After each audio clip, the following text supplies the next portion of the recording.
14th century Europe, a world shaped by diplomacy and betrayal. At 17, I was given to King Alaric to seal a blood-traced truce. My homeland, Valmir, cried with me as I left, wrapped in silk and silence. Alaric's grip was cold and ceremonial, and he protected his people. I observed Lady Selene of Arcs, a beautiful, dangerous woman who danced with her laughter across hallways and crept into dreams. Alaric's handwriting and voice were hers, but never for me. I didn't cry, nor Queen does. Instead, I unraveled my braids, honoring a duty that never extended to me. The court adored her, but I observed. One night, I saw him and Selene together, lingering without intention. I found the letter later from Valmir in a book only Alaric and I read. I never meant for you alone in the fire. Alaric's handwriting, voice, yet not for me. I didn't cry, nor did I seek comfort. I remained true to my duty, but not for myself. I wore my beloved colors and claimed them, but I wasn't meant for the throne. The court welcomed her, but whispered once she appeared. Archbishops refused communion for her, and the court became colder. Yet Alaric remained silent. It was her who rose from the shadows, her gaze radiating quiet triumph. Alaric then died, without revealing his letter. As time passed, she faded, her name lost to records. The court forgot her presence. She was once a spark. Alaric then died without revealing the letter. The woman remained empty, vanishing into the unknown.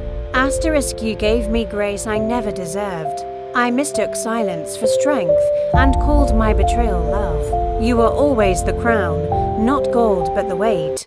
I am the man who dropped it. Kingdom of Ashmore. They thought me dead, let them.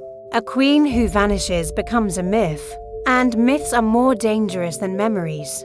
I had escaped to Seren, a citadel carved into the mountain cliffs beyond the Ashmore borders, where my mother's bloodline still ruled in secret.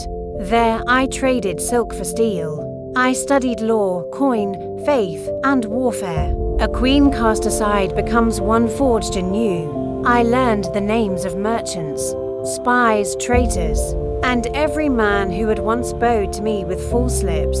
I watched from afar as Selene played queen beside a king who no longer smiled. They ruled from golden thrones, but their court rotted in silence. Ashmore's coffers ran dry. A quiet war brewed at its borders. Foreign trade slowed. No one trusted a king with a mistress for a queen.